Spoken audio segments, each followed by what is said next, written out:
दोस्तों, crypto currency की market ऊपर चल रही है और इस टाइम पर बुलिश रन चल रहा है। सारी ही क्रिप्टो करेंसी हमको देखने को मिलती हैं कि वो ऊपर की साइड चल रही हैं। तो मार्केट के अंदर एक हलचल मची हुई है।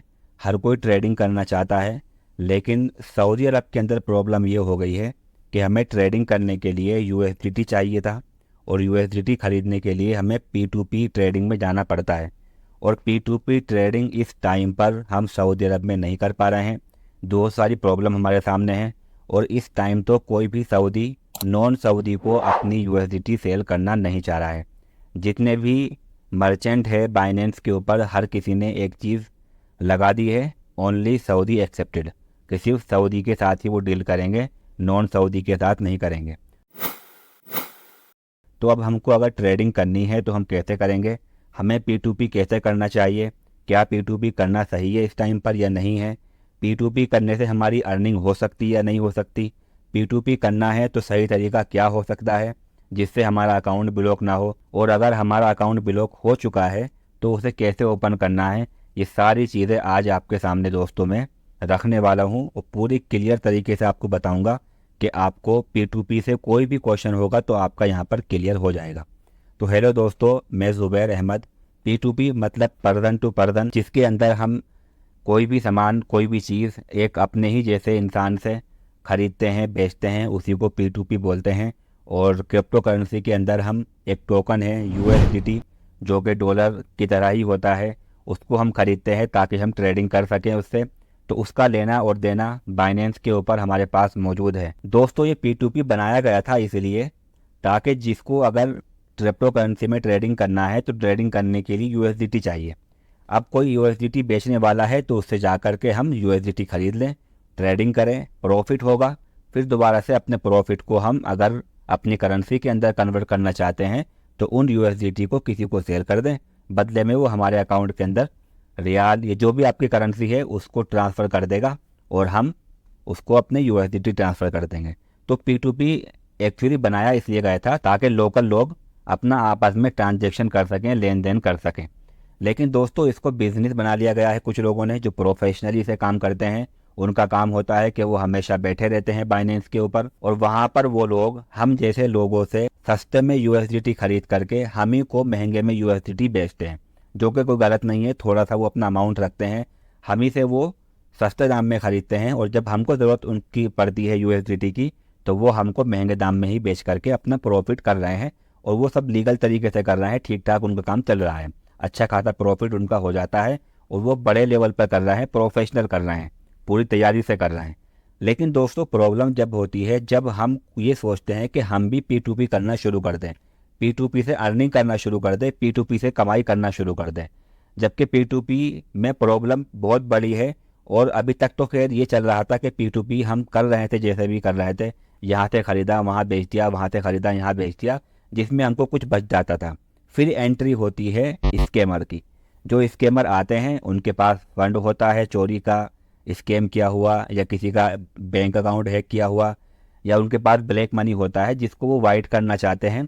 अब वो हमको USDT एक अच्छे दाम में, जिससे हमको लालच लगता है, एक बढ़िया दाम में हमको बेच करके चले जाते हैं, अपना फंड हमारे अकाउंट के अंदर ट्रांसफ़र कर देते हैं। उनको तो USDT हम दे देते हैं जिसकी वजह से उनका जो ब्लैक मनी है वो वाइट हो गया, एकदम सही हो गया है। लेकिन उनका जो फंड है हमारे अकाउंट में आने की वजह से हमारा अकाउंट ब्लॉक हो जाता है, जो कि अभी तक प्रॉब्लम चल रही थी। दोस्तों, मैं आपको एक चीज़ बताता हूँ कि अगर आपको ट्रेडिंग करने के लिए कुछ USDT की ज़रूरत है, आप P2P करना चाहते हैं, तो ट्रेडिंग करने के लिए एक दो बार अगर आप P2P कर रहे हैं तो प्रॉब्लम आपको नहीं आएगी। ठीक है, प्रॉब्लम कब आएगी, जब हम इससे कमाने के लिए बार बार USDT खरीदेंगे, बेचेंगे, P2P करेंगे, तब प्रॉब्लम आने वाली है। उसकी कंडीशन में हमारा अकाउंट ब्लॉक होने के चांसेस बहुत ज़्यादा होते हैं। तो अगर आपको एक बार ट्रेडिंग करनी है और उसके लिए आपको एक आध बार P2P करनी है तो सही तरीका क्या है वो मैं आपको आगे बताने वाला हूँ। लेकिन अगर आप P2P से कमाई करना चाहते हो, अर्निंग करना चाहते हो, तब P2P कर रहे हैं तो आपके ऊपर रिस्क बहुत ज़्यादा बढ़ जाता है। P2P हमको देखने में तो बहुत आसान सा लगता है, अच्छा सा लगता है कि हम यहाँ से कमाई कर लेंगे। जैसे फॉर एग्जांपल हम लोग सोचते हैं कि बाइनेंस के ऊपर एक बंदा है जो 3.8 रियाल का हमको एक USDT दे रहा है, तो हम देखते हैं कि सेल वाले ऑप्शन में कोई एक बंदा है जिसको हम बेवकूफ़ समझते हैं और वो 4 रियाल में हमसे यूएसडीटी खरीदने के लिए तैयार बैठा हुआ है। वो पागल है क्या? उसको जब मालूम है कि जिस प्लेटफॉर्म पर मैं हम लोगों से वो 4 रियाल में एक यूएसडीटी खरीद रहा है, वो 3.8 यूएसडीटी उसी प्लेटफॉर्म में किसी और से खरीद सकता है, जबकि वहाँ पर मिल रही हैं। वो हमसे ही क्यों खरीदना चाहता है? तो ऐसी चीज़ों से दूर रहना है, क्योंकि यहाँ पर कुछ ना कुछ गड़बड़ है। जो भी आपको ज़्यादा प्राइस में यूएसडीटी आपसे ख़रीदने के लिए तैयार हो रहा है, उससे बिल्कुल दूर रहना है। मैं नहीं बोलता कि ये स्कैमर है या नहीं है, लेकिन बहुत चांसेस हैं कि ये हमको ललचाने के लिए, हमें अट्रैक्ट करने के लिए इस तरह के ऑफ़र लगाए हुए हैं कि 4 रियाल में हमको एक यूएसडीटी बेच दो। तो हम सोचते हैं कि अगर हमने दिन भर का 1000-2000 यूएसडीटी अगर ख़रीदा बेचा, तो एक दिन में हम कुछ ही मिनटों के अंदर 200-400 रियाल बचा सकते हैं, 200 या 400 रियाल कमा सकते हैं। लेकिन दोस्तों, इतना आसान नहीं है। दूसरी जो हमारे दिमाग में चीज़ चलती है वो ये होती है कि 3.8 रियाल का हमको एक यूएसडीटी सऊदी रियाल में मिल रहा है, जो कि इंडियन रुपीज़ के हिसाब से 84-85 के आसपास होता है, 85 रुपये के आसपास रहेगा। तो हम देखते हैं कि एक बंदा जो एक यूएसडीटी जो हमें 3.8 रियाल की यानी कि 85 रुपये की मिल रही है, इंडिया के अंदर जेन्युइन लोग जो मर्चेंट है वो इस यूएसडीटी को 90 में, 92 में, 92 में ख़रीदने के लिए तैयार हैं। तो हमारा दिमाग ये सोचता है कि क्यों ना हम सऊदी रियाल से ख़रीद करके अपनी कंट्री की लोकल करेंसी में इसको ज़्यादा में बेच दें, चाहे वो इंडियन हो सकते हैं, पाकिस्तानी हो सकते हैं, बांग्लादेशी हो सकते हैं। मैं सभी की बात कर रहा हूँ, एग्जाम्पल आपको सिर्फ इंडिया का दे रहा हूँ। तो अगर हम ये सोच रहे हैं कि हम यहाँ से ख़रीद करके अपनी लोकल करेंसी में बेच देते हैं तो हमारा यहाँ पर फ़ायदा हो जाएगा। लेकिन दोस्तों, ये देखने में जितना अच्छा लगता है उतना आसान है नहीं। आपको लगता होगा कि आप 4-5 रुपये अपनी लोकल करेंसी के हिसाब से ज़्यादा में बेचोगे तो दिन का आप जो है 10,000, 15,000, 20,000, 50,000 तक कमा सकते हो एक दिन के अंदर इस तरह से काम करके। लेकिन ये इतना आसान नहीं है। जब आप इसमें घुसोगे ना, तब आपको मालूम पड़ेगा। प्रॉब्लम क्या है?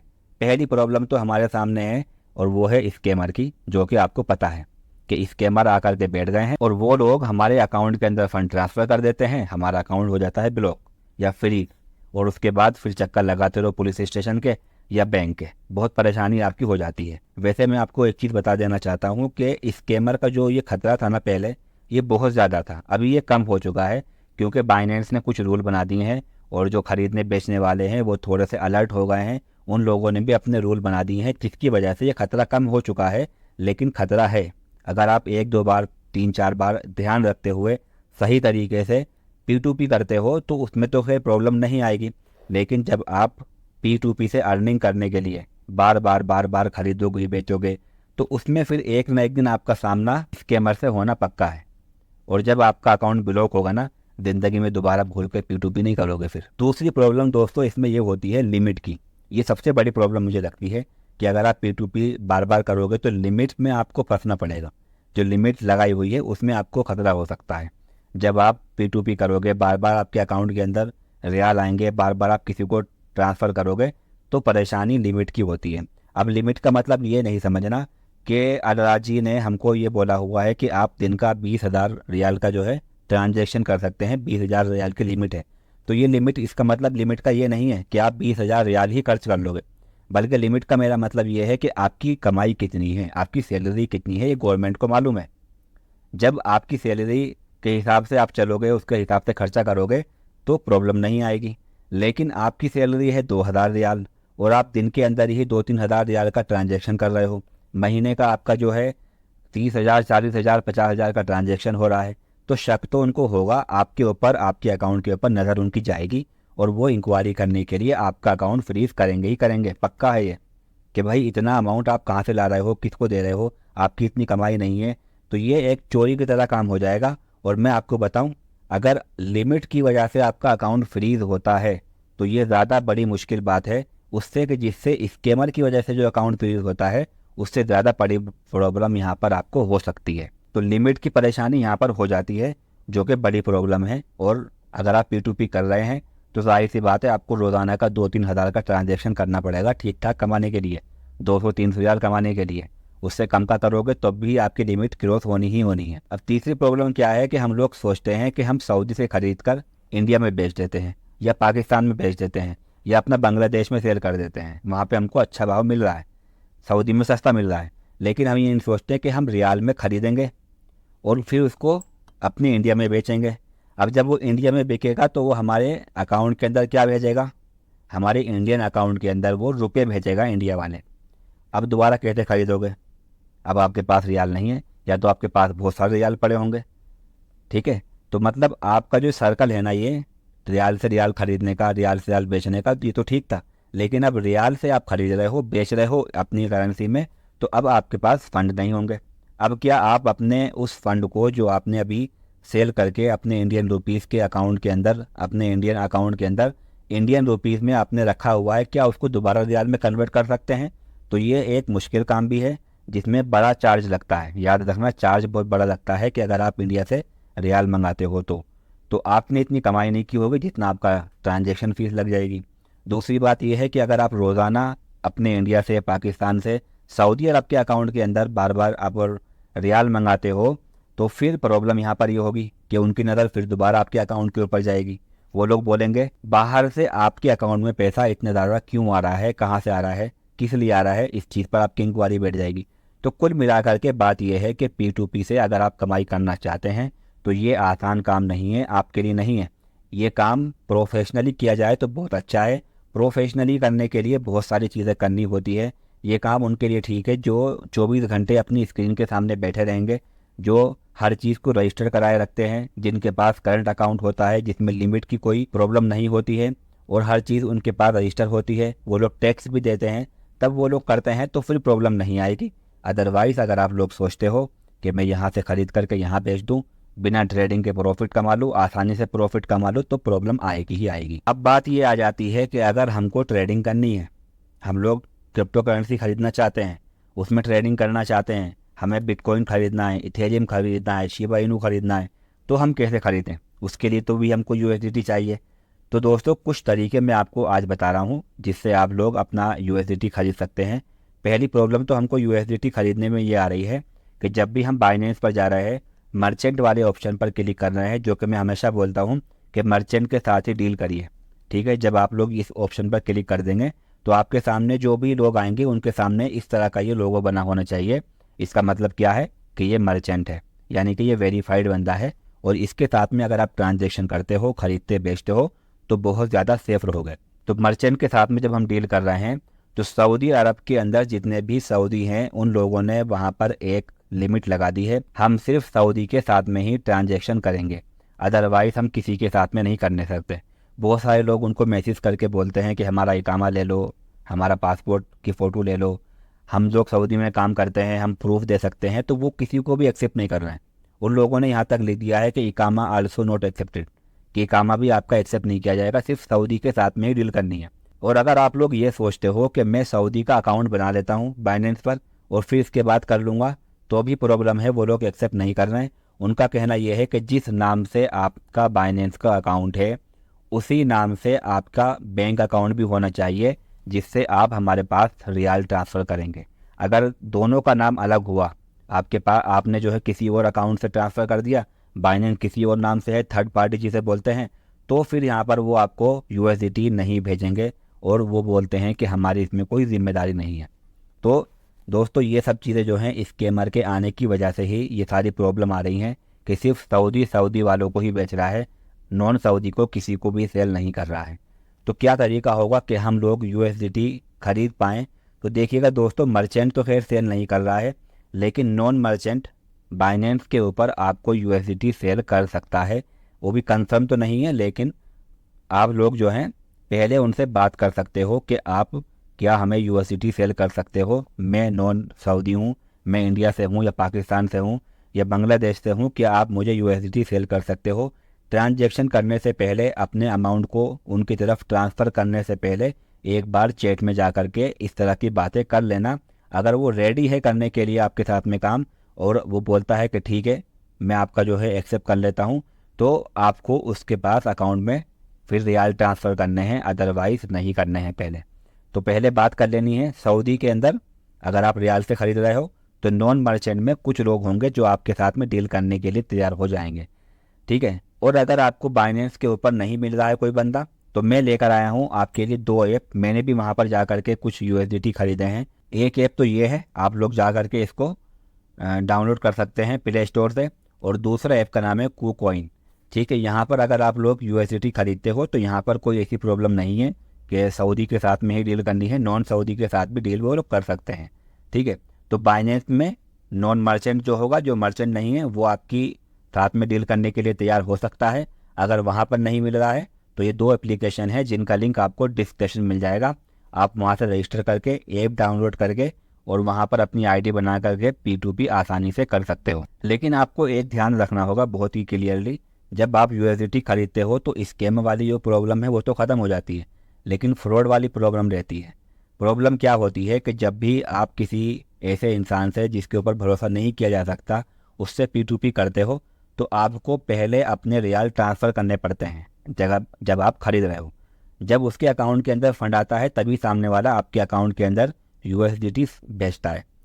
लेकिन बहुत बार ऐसा होता है, कभी कभी ऐसा होता है, बहुत बार नहीं, कि बहुत से लोगों का ऐसा देखा गया कि उन्होंने रियाल ट्रांसफ़र कर दिए, बदले में उसने USDT ट्रांसफ़र नहीं किया, USDT ट्रांसफ़र उसने नहीं किया।